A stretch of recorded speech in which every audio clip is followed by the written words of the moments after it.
Thank you, Mrs. Schwab, Professor Schwab, and the World Economic Forum. It is truly an honor and privilege to receive this award. In the time that it has taken me to accept this award, the world has lost one more person to suicide. That person may have been a father, a mother, a son or daughter, a brother or sister, a friend, a family member, or a colleague. Every 40 seconds, one person dies by suicide somewhere in the world. $1 trillion. That is the estimated impact caused by anxiety and depression on the global economy. 15th February 2014, I vividly remember waking up with a hollow feeling in my stomach. I felt empty and directionless. I'd become irritable, and for someone who loves to multitask, making decisions suddenly felt like a burden. I would cry endlessly. Waking up every morning had become a struggle. I was exhausted, and I often thought of giving up. My mother, who recognized that something was amiss, insisted I seek professional help. Subsequently, I was diagnosed with anxiety and clinical depression. What is anxiety? It is a state of worry over a future unwanted event or a fear of an actual situation. Depression is a common yet serious medical illness that affects how we feel, the way we think, and how we act. It is important to understand that anxiety and depression are like any other illness and are treatable. However, in my experience, acceptance is the first step to recovery. Through my journey to recovery, as I began to understand the stigma and lack of awareness associated with mental illness, I felt a deep need to save at least one life.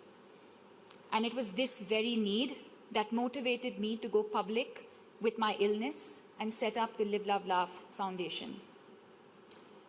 Live, love, and laugh exemplify my personal philosophy to life.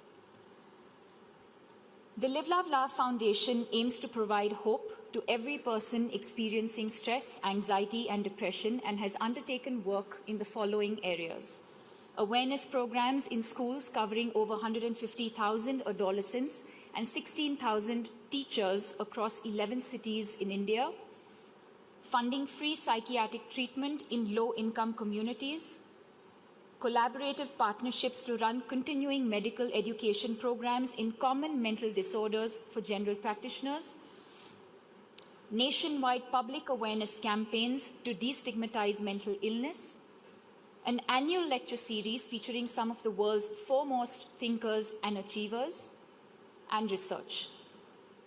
As key stakeholders in shaping the global mental health narrative, prioritizing mental health in the workplace and various other communities, integrating mental health curriculum in educational institutions, providing accessibility to affordable mental health care, and enhancing funding for mental health are some of the focus areas that we believe are the need of the hour.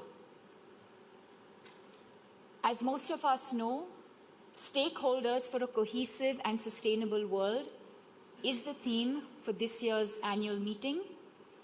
But in order for us to truly achieve a cohesive and sustainable world, now more than ever before, we need to prioritize the needs of every individual, including those affected by mental illness. Mental illness has presented us all with a very tough challenge. But in my love-hate relationship with the illness has taught me so much. To be patient for one, that you are not alone, but most importantly, that there is hope. For in the words of Martin Luther King, everything that is done in this world is done by hope. Thank you. you. Thank you.